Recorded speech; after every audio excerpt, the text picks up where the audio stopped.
Boa noite, meus amigos, saudações tricolores. Nessa noite, véspera de um Fla-Flu, mais um Fla-Flu decisivo, e onde a gente tem bastante expectativa, né? Que em decisão o Fluminense cresce. Boa noite, Espíndola. Boa noite, Charles. Quero ouvir o boa noite de meus vocês. Irmãos. Boa noite, meus amigos. Estamos aí com bastante pauta para a gente discutir na noite de hoje, hein? Muita fofoca feita aí, muitas especulações sobre a escalação, sobre o esquema que nós vamos entrar em campo mais tarde contra o Flamengo. Eu quero ouvir o nosso professor Roberto Espíndola. Boa noite, meus irmãos, boa noite, meus amigos, boa noite aos queridos espectadores do nosso canal. Eu vou comer. O meu boa noite de hoje é para falar de Fla-Flu, mas não para falar do Fla-Flu dos profissionais. Essa semana está sendo realizada em Macaé a Brasil Soccer Cup Sub-14. Não só em Macaé, tiveram várias sedes da competição. E afunilou, e hoje tivemos as semifinais no estádio Cláudio Moacir de Azevedo.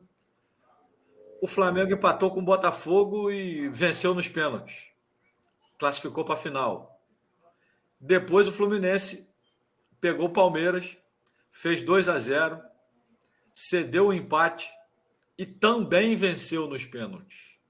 Então amanhã, às 11 horas da manhã, no estádio Cláudio Moacir de Azevedo, teremos uma overdose de Fla-Flu. Mais um Fla-Flu. E eu gostaria de salientar nessa competição aos tricolores que anotem esse nome. Victor Hugo Alves. Um meia, número 8 do time sub-14 do Fluminense. Parece um Carlos Alberto, um pouco mais magro, claro, que é com 14 anos. O menino tem um toque diferenciado na bola. Impressionante a qualidade de ocupação de espaço e o passe que esse menino tem. Anotem esse nome, que provavelmente ele nos fará muito felizes no futuro. Vamos fazer melhor, Espíndola. Assim se você me permitir, se você for lá amanhã, tenta gravar, tenta fazer uma conversa com ele, se você conseguir um bate-papo com ele, tira uma foto e no próximo programa a gente coloca isso no ar. Pode ser? Pode, vou tentar. Então tá bom. Desafio lançado. A safra é muito boa. Tá? Então, vamos deixar registrado a foto, nome e alguma coisinha dele. O que eu achei do time do Fluminense foi que cansa no segundo tempo. Mas o estádio Cláudio Moacir de Azevedo está com um gramado muito fofo. Então, mesmo para os meninos de 14 anos, todos os jogadores do Fluminense nasceram em 2010. E esse garoto, inclusive, fez aniversário na quinta-feira, no dia 8 de março. Robertinho, o Xerém é um manancial inesgotável de craques, né, Robertinho? A fornada de pão não é mole. É boa, né? Bom, vocês que estão nos assistindo, queria pedir para vocês aproveitar, se inscrever, nos ajudar a desenvolver e crescer cada vez mais e trazer informações bem relevantes. Deixe seu like, que ajuda ao YouTube divulgar nosso trabalho. E compartilhe com seus amigos tricolores e não tricolores, por que não, né? Vamos aqui sempre estar trazendo debates sadios e novidades como esse jovem promessa Vitor Hugo, que, se Deus quiser, a Espíndola vai conseguir trazer mais informações, foto dele, e quem sabe na semana que vem a gente já coloca no ar alguma coisa sobre ele, né? Pode ser o primeiro registro da carreira dele. Uma entrevista exclusiva para o nosso canal. Muito bom. Bom, meus amigos, hoje é Fla-Flu, grande expectativa, né? E como todo Fla-Flu é um nervosismo muito grande, uma tensão muito grande, né? É realmente o maior clássico do mundo. Porém, antes de entrar no jogo, eu não posso me furtar de trazer a seguinte informação, né? Que história é essa de Davi Luiz tá querendo vir para o Fluminense? Isso tá com cara de ser Flaprés, tá com cara lá, ex-dirigente do Fluminense, tá com cara de ser oposição junto com o Flaprés. que sempre joga uma pérola em véspera de Fla-Flu para tumultuar o ambiente. Cara de fake news. Eu acho que... O que você acha? Tudo errado, né, Espino? Eu prefiro fazer o seguinte, eu prefiro acreditar na informação que o Roberto Espíndola trouxe na semana passada, que o nosso camisa 3 já está confirmado com o Thiago Silva. Nada de Davi Luiz. Fala para mim, Espíndola, o que você acha? O Edilson Silva é um cronista esportivo que milita, ele tem um programa na Rádio Tupi. Ele foi diretor de marketing e acho que chegou até a ser vice-presidente de marketing do Fluminense. Mas eu não acredito nessa informação do Davi Luiz. Eu vou apoiar como se fosse uma matéria da Fla-Press. E não abro mão nem uma vírgula da informação que eu coloquei, que o número 3 do Fluminense não foi usado por ninguém, porque Carlos Alberto Torres já foi para o céu. Pinheiro já foi para o céu. E na Terra hoje, TS3, Thiago Silva, número 3. Não abro mão dessa informação. Alguém vai comemorar isso aí uma hora, mas nós falamos primeiro. E já para julho, né, Roberto? O contrato dele é até 30 de junho. Só que ele vai vir antes. Depende da definição da colocação do Chelsea no campeonato. Presente de aniversário do clube? Hã? Presente de aniversário do clube? Não, ele vem bem antes. Ele vem antes da Copa América. Porque a temporada europeia termina em maio. Junho seria o mês de férias. Mas quando o Chelsea resolver a posição que ele vai ficar no campeonato inglês, para qual Copa ele vai se classificar, o Thiago Silva está liberado. A Belly já está contratando até a mudança. Roberto conseguiu trazer essa notícia antes da esposa do Thiago Silva. E olha que ela não guarda segredo, hein? Não, maravilha, maravilha. Bom, agora um outro assunto é o nosso campeonato mundial. Por que eu trago isso, Espínola? Porque a Leila já deu o recado e já está vindo do Palmeiras. Pelo que me parece, só está faltando a FIFA publicar. Parece que já está aceito internamente. E tudo leva a crer que em seguida vai vir do Fluminense. O que me espanta é a relutância de achar que a taça Copa Rio do Mundial não vale, mas a Copa Toyota vale. Eu não entendo isso. Mas acho que esse erro vai ser corrigido, não vai? O que vocês acham? Eu acho que essa taça é o campeonato mundial, principalmente por ter a chancela da FIFA. A FIFA chancelou esse campeonato, os melhores clubes do mundo estavam participando, não digo os melhores, mas alguns dos melhores clubes do mundo participaram, e o Fluminense venceu com todos os méritos. E você, Roberto, o que você acha? Eu penso o seguinte, não foram reconhecidos alguns campeonatos brasileiros antes do Campeonato Brasileiro Oficial de 71? O Palmeiras hoje tem 10 campeonatos brasileiros. Então, sim. O Fluminense teve o campeonato de 70 reconhecido. Então, se reconheceu do Palmeiras em 51, por que o de 52 estaria de fora? Será que é porque a gente foi o único a ganhar Libertadores no Maracanã, o único a ganhar a Recopa no Maracanã e vai ser o único a ganhar o Mundial no Maracanã? Será que é por isso? Acho que o Maracanã é nosso, né? Eu vou dizer que o Fluminense é igual o Salgueiro. Nem melhor, nem pior. Apenas um clube diferente. E eu trouxe também essa foto que mostra a escalação do time campeão. Com Castilho, com Tele, com Didi, né? Pinheiro. Pinheiro. O que mais que você vê aí? Zagallo. O Zagallo está aqui, o cabecinha aqui. Cabecinha, né, no cantinho. Era realmente um timaço, né? Parte da seleção brasileira.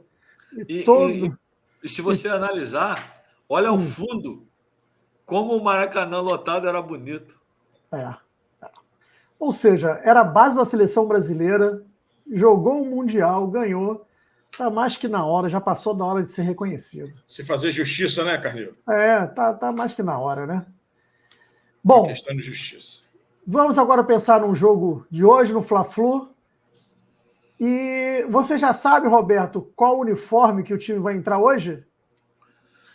Você não me vê, você está me vendo com a camisa branca por quê?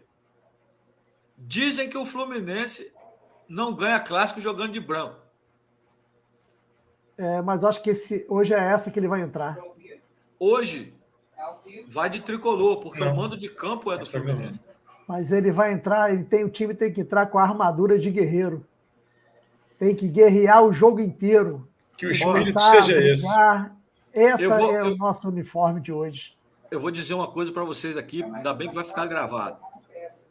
Se o Flamengo não fizer 2 gols, o Flamengo tem a vantagem de 2 resultados iguais. Fica mais solto. Certo? Se o Flamengo não colocar 2 gols de diferença hoje, não passa no confronto. Hoje é a chance do Flamengo matar o confronto. Porque eu estou falando pelo seguinte, por causa do Samuel Xavier e do André. Ah, sim. Porque semana que vem, certo, nós vamos ter o André de volta e o Samuel Xavier existe uma grande possibilidade. A lesão do Samuel Xavier foi na panturrilha. Não foi coxa, não foi lesão muscular, não foi nada. Então, lesão de panturrilha pode ser recuperada em 1 semana. E o Samuel Xavier é muito importante. Nada contra o Guga, muito pelo contrário. Sempre que o Guga entrou, o Guga correspondeu. Mas o Samuel Xavier, a recomposição defensiva do Samuel Xavier é muito interessante. E ele é muito agudo nas jogadas ofensivas. Né? Nas jogadas ofensivas. Ele vem pelo meio ou ele faz a jogada. Ou ele vem pelo meio para finalizar, ou ele abre para fazer o cruzamento. É só vocês anotarem a quantidade de vezes em que ele participa de lances cruciais. Então você está me dizendo que hoje o Fluminense ganhando, para o Flamengo ter melhor chance, seria apenas com diferença de 1 gol. Se perder com diferença de 2, fica ruim para eles. Não, se eles fizerem menos de 2 hoje, eles estão fora. A chance deles é fazer pelo menos 2 hoje. Roberto e o Douglas Costa, o que você acha? Se recupera a tempo? Não. Lesão muscular de coxa não recupera. É esperar dele só para o brasileiro. Estiramento? Só para o brasileiro. Coxa não. Panturrilha sim. São lesões diferentes. Ô, Roberto, então dentro desse cenário que a gente está conversando, e aí o que foi treinado, o que foi colocado, né? Esse supostamente é o time que está se esperando. Alguns falam que na lateral esquerda seria o Diogo Barbosa, não o Marcelo, porque ele não treinou. Porém, ele não treinou porque ele foi para Xerém acompanhar o filho dele. Ele não treinou um dia. Porque foi acompanhar o filho. Mas ele treinou em separado. Isso, ele foi acompanhar o filho, era um momento de descansar a musculatura, então eu não tenho dúvida que ele será o dono da lateral esquerda contra o Flamengo. A dúvida que paira, né, é com relação a esse meio de campo, que é começando com Ganso e Renato Augusto, né, junto com o Martinelli. A gente já tinha discutido isso em programas passados, né, que o ideal para o Fluminense seria o Ganso jogar num tempo e o Renato Augusto jogar no outro, né? Só que treinou desses dois. Você acha que vai vir por aí ou vai trocar um deles por Lima? O que você acha? O que vocês acham? Eu aposto no Alexander. Martinelli, Alexander, Ganso. Por quê? O Alexander vai dar o apoio. O Martinelli vem fazer a do André. O Alexander, como canhoto, faria a do Martinelli e ainda daria o apoio ao Marcelo, para o Marcelo ter mais liberdade. Não para o Marcelo ser um meia, mas para o Marcelo ser um jogador de participar da criação do Fluminense. Será se preocupar surpresa. muito com as costas, né? Será surpresa. Tá? Mas pode ser que a meritocracia do Fernando Diniz venha com o Lima. Eu não acredito no Renato Augusto de cara. Acredito no Renato Augusto em um momento do jogo. Mas ele começar com o Renato Augusto, não. Ele começar um Fla-Flu, sabendo do potencial que o Flamengo tem em termos de meio campo, ele começar com Martinelli, Renato Augusto e Ganso, vai sacrificar muito o Martinelli. Até porque o Felipe Melo e o Thiago Santos são jogadores, são volantes que estão se adaptando à função de zagueiro. Então é mexer demais. Então, eu concordo plenamente com o Roberto. Eu acho que o Alexander vai dar a velocidade, a cobertura. Lembrando que nós temos por ali o Marcelo e também tem o Felipe Melo, que também já não é mais nenhum garoto. Então, a gente precisa de alguém com força, com muita força, física, muita juventude, força física, para fazer a cobertura do Marcelo com qualidade, sem sacrificar também o Felipe Melo, que também já não é mais um menino, já está beirando aí os 40 anos. Então, o que acontece? Você precisa do Alexander para que ele dê essa sustentação ali no meio, na segunda volância, sabendo que o Martinelli certamente será o primeiro volante. E a melhor escolha, na minha opinião, seria o Alexander também, concordo plenamente com o Roberto Spindler. Você acredita que começa com Alexander no lugar do Renato Augusto? Sim, sim. Alexander daria ali um pouco de força física, correria, cobertura. No caso, Alexander no lugar do André. Não, tá. Eu não acredito. Eu penso que o Martinelli vai recuar para a primeira volância, conforme ele sempre tem feito. Agora, eu gostaria de lembrar aos irmãos também que ele treinou com o John Kennedy, usando assim o famigerado 4-2-4, hein, Roberto? Eu acho muito temeroso, né? Aí seria loucura maior ainda. Ao quadrado. A preocupação é perder tudo em 15 minutos de jogo. Mas treinou. O problema é esse, são 2 jogos. É. Se fosse uma decisão para resolver hoje... Eu acho que é um jogo bom para segundo tempo você entrar com JK no lugar do Keno, entrar com o Renato Augusto no lugar do Ganso, entrar com o Lima no lugar do Martinelli, que costuma cansar, né?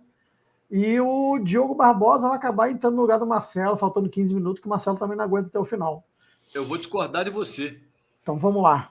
O melhor preparo físico do elenco é o do Martinelli. Só que ele corre demais quando ele está jogando como segundo volante.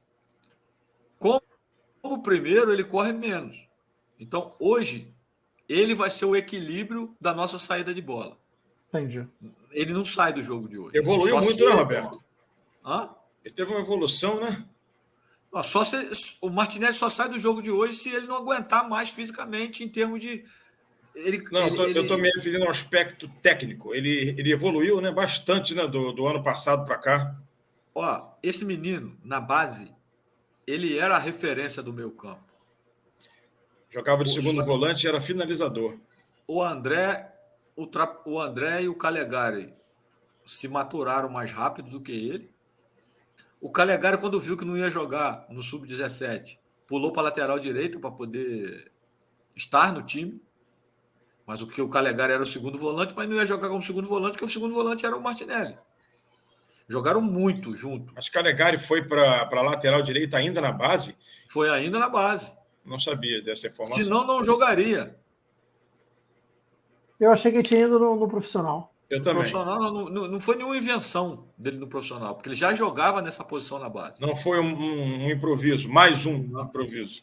Mas ele foi inteligente, né? Porque se ele não vai para a lateral, ele não subia. E, Roberto, o que você acha da zaga? Porque hoje teve a surpresa do Marlon não vai poder jogar, né? Então hoje está quinta-feira essa notícia.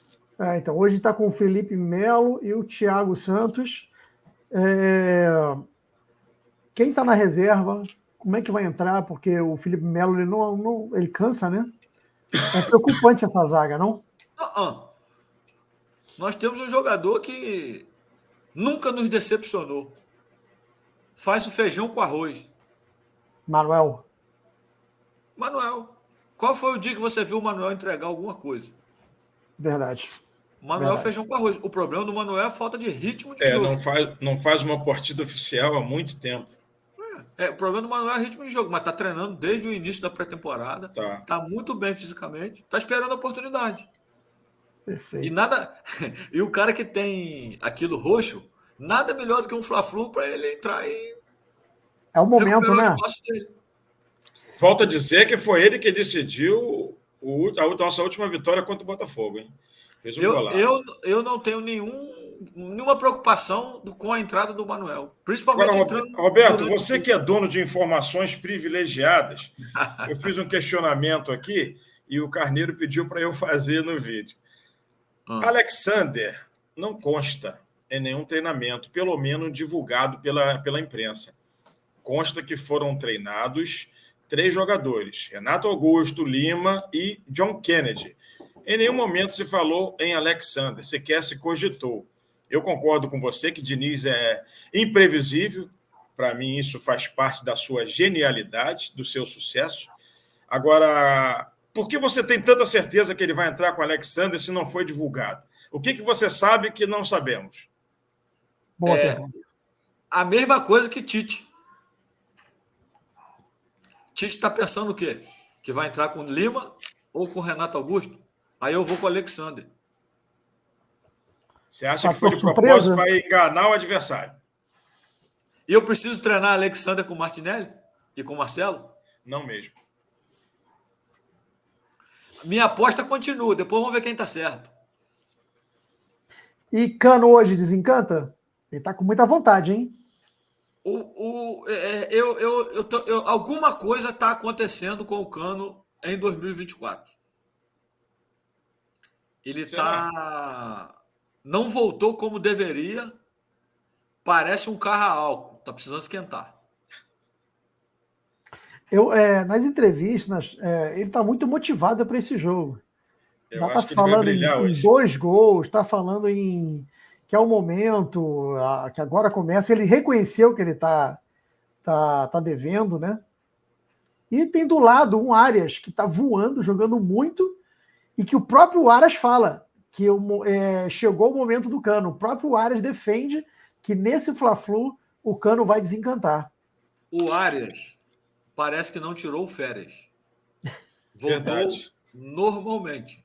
Verdade, está voando. Acima do bem e do mal. Eu vi vários debates essa semana e ontem, inclusive, no Arena Sport TV, alguns comparativos dos jogadores e colocaram o Arias com a Arrascaeta.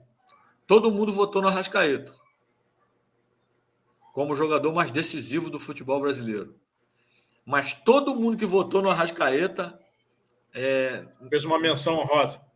Não, a menção ao Arias, tipo assim, top 5 no futebol brasileiro hoje, jogadores decisivos, o Arias está. E o Arias está amadurecendo no Fluminense. Ele está criando um protagonismo. Você viu no Arena, né? Você sabe que eu acompanhei no Seleção, né? Do Rizek.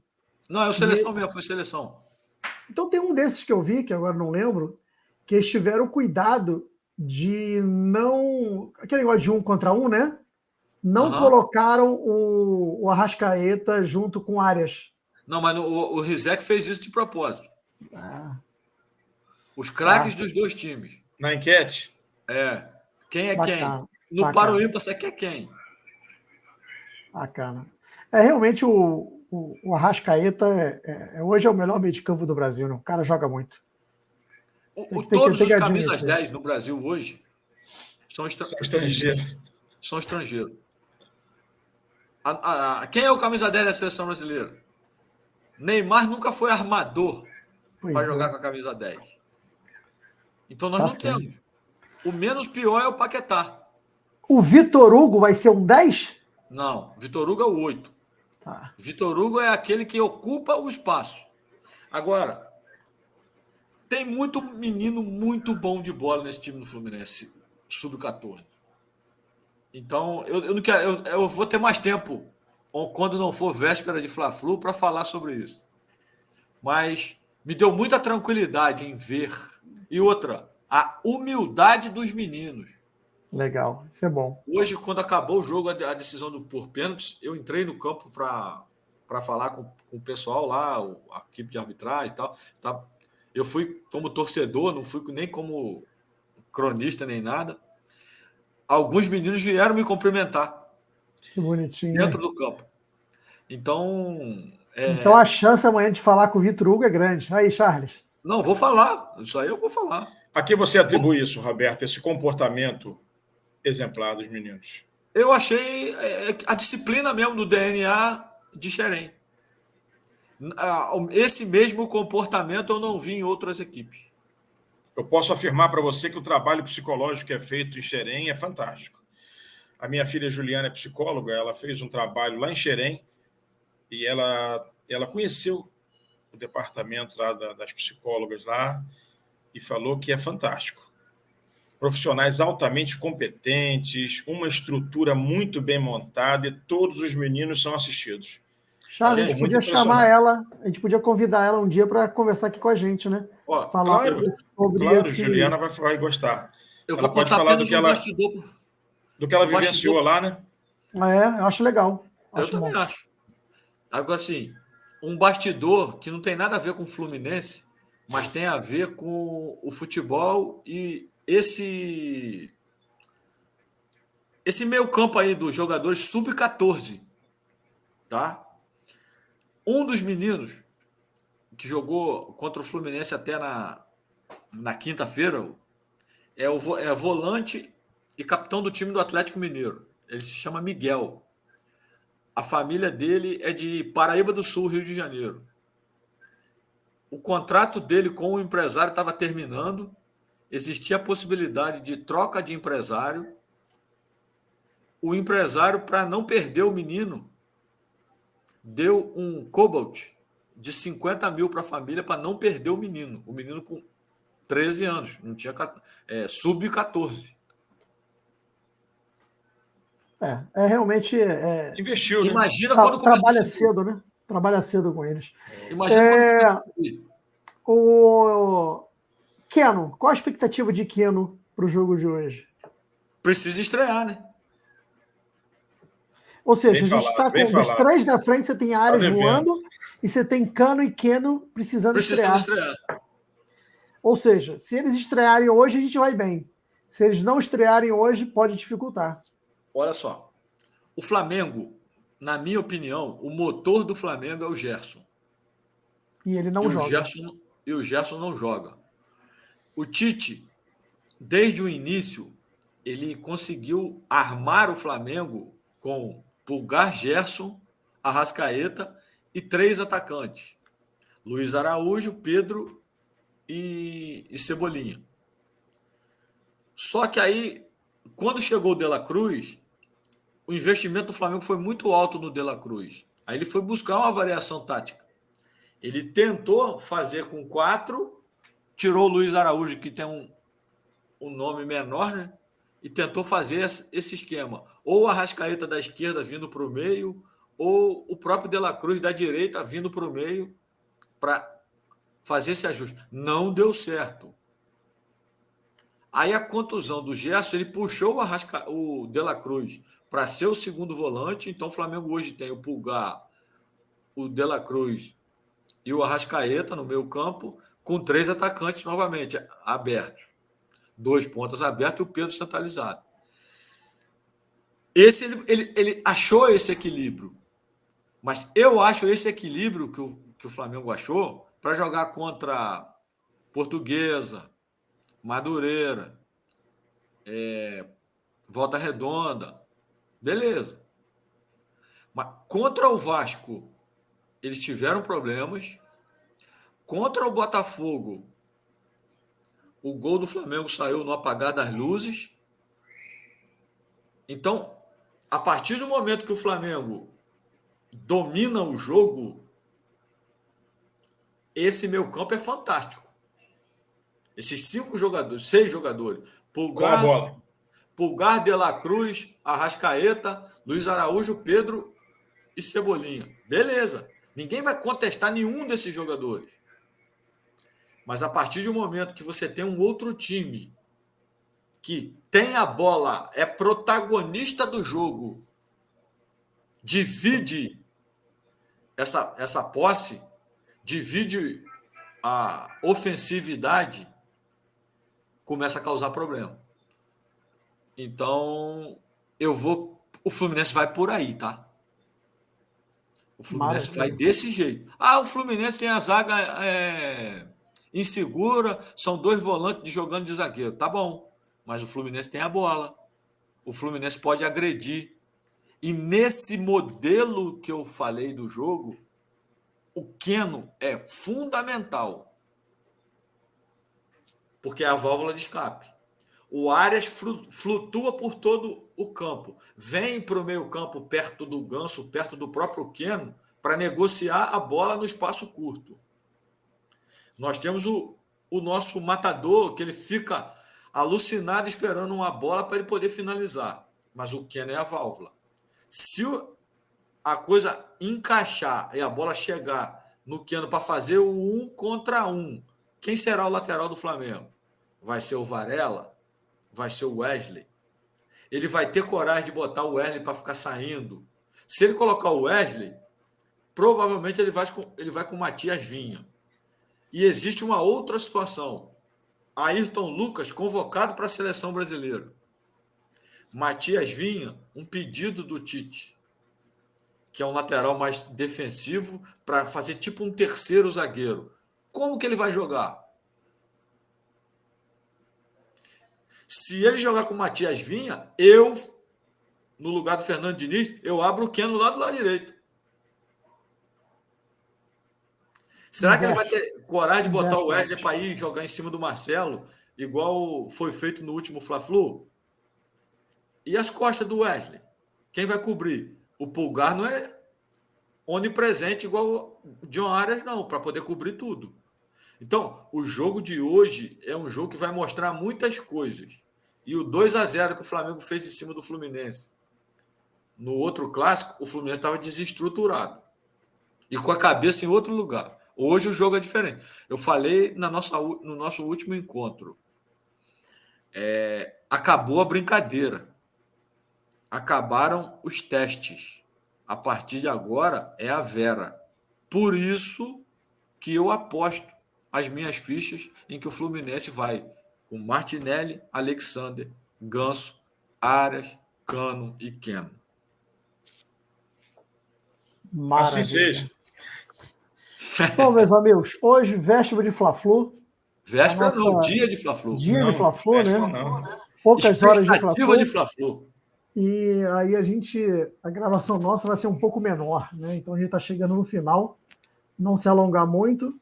E assim eu queria ver de vocês as considerações finais, que vocês têm mais de informação, que enquanto o pessoal está se preparando aí para deixar o like, se inscrever no canal e já pensando para quem vai compartilhar, eu queria estar ouvindo de vocês qual a expectativa para o jogo de hoje. Olha, eu acho que vai ser um grande jogo, é um grande clássico, um jogo de muito apelo, mas quem tem que se preocupar é o Flamengo. O Flamengo vai enfrentar um time que já provou que consegue se superar nas dificuldades. O Flamengo vai enfrentar um time que não arrega, que não esmorece. O Fernando Diniz já mostrou que tem uma capacidade enorme de reverter situações adversas, complicadas. O Fluminense foi campeão da América, é o campeão da América. O Fluminense é o atual bicampeão carioca. O Fluminense é o campeão da Recopa. E o Flamengo deve estar preocupado, sim, tem que estar, porque ele não vai enfrentar qualquer time. Não é o mesmo time, o Roberto falou muito bem aí há pouco, não é o mesmo time que ele venceu há algumas rodadas atrás, não. Hoje é outra situação. E o Fluminense, nesse momento, cresce muito. O Fluminense do Fernando Diniz cresce demais nesses momentos. O jogador se multiplica dentro de campo. Por quê? O Fluminense tem grandes jogadores. E não tem nada melhor para um grande jogador do que um grande jogo. É onde eles mais aparecem, é o que eles mais gostam de jogar. Contra a LDU, nós provamos isso. Eu penso que vai ser um grande jogo. O Flamengo é o favorito ainda por conta do momento, mas eu acredito muito no meu Fluminense. Show de bola. E você, Robertinho, o que você me conta? O Flamengo está sem o seu motor, que é o Gerson. E o Fluminense está sem o seu ponto de equilíbrio, que é o André. Só que o Fluminense está remontando um time e o Flamengo acha que o time dele já está montado. O Flamengo tem 3 semanas a mais de treinamento. Mas nada disso é desculpa. Como dizia o nosso grande poeta, o Fla-Flu nasceu 40 minutos antes do Nelson nada. Rodrigues. Nelson Rodrigues. Nasceu 40 minutos antes do nada. Tudo no Fla-Flu é possível.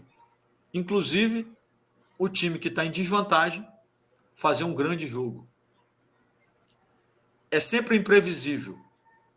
E eu só quero do Fluminense hoje equilíbrio.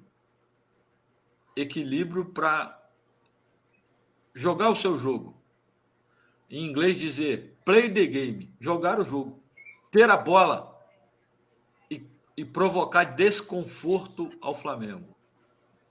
Passando hoje com um empate ou com uma derrota de um gol, semana que vem a conversa é outra. Então, esse jogo de hoje é fundamental. Para mim, hoje define o confronto. E não me assusta o dinheiro e o elenco do Flamengo. Ô, Roberto, você trouxe uma coisa aqui que me fez lembrar uma outra situação. Eu concordo que é a parte do equilíbrio, né? E principalmente o equilíbrio emocional. O Fluminense tem perdido muito equilíbrio emocional nos últimos jogos. E hoje, ou ontem, sei lá, a FERJ mudou um pouco algumas coisas do regulamento. Não sei se vocês viram. E já foi comunicado aos 2 clubes. Será proibido aquele bolinho de jogadores pressionando o juiz. Se acontecer, vai levar amarelo.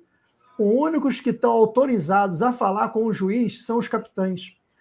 Eu acho que antigamente já era assim, não era, Roberto? Antigamente eu lembro que os capitães, eles eram o único que podiam falar com o juiz. E isso vai valer para esse jogo e para o próximo. Vocês viram isso? Carneiro, é o seguinte, o futebol está muito chato. Principalmente no Brasil e no Rio de Janeiro. Verdade. Ninguém respeita. Eu sou do tempo em que a autoridade máxima numa partida de futebol era o árbitro. Hoje qualquer coisa vai todo mundo para cima dele. Eu acho que a regra é boa, faz lembrar o passado. Agora eu quero ver se realmente vai ser aplicado. Pelo seguinte. Mas isso aí não é mudança de regra da FERJ. Isso aí é mudança de comportamento. Eles estão tratando como mudança de regulamento em cima Não pode mudar o regulamento. O regulamento tem que ser 30 dias antes e tem que estar publicado. Mas já foi comunicado aos clubes e tem que cumprir. Hoje é o primeiro jogo. É um procedimento. Eu quero ver ele dar amarelo para o primeiro bolinho que se formar entre ele. Aí que eu quero ver. E eu espero que não seja do Fluminense. Eu vou dizer uma coisa para você. O juiz não segura uma partida de futebol com cartão. O árbitro, ele segura uma partida de futebol com a imposição dele. Vou citar o passado, tá?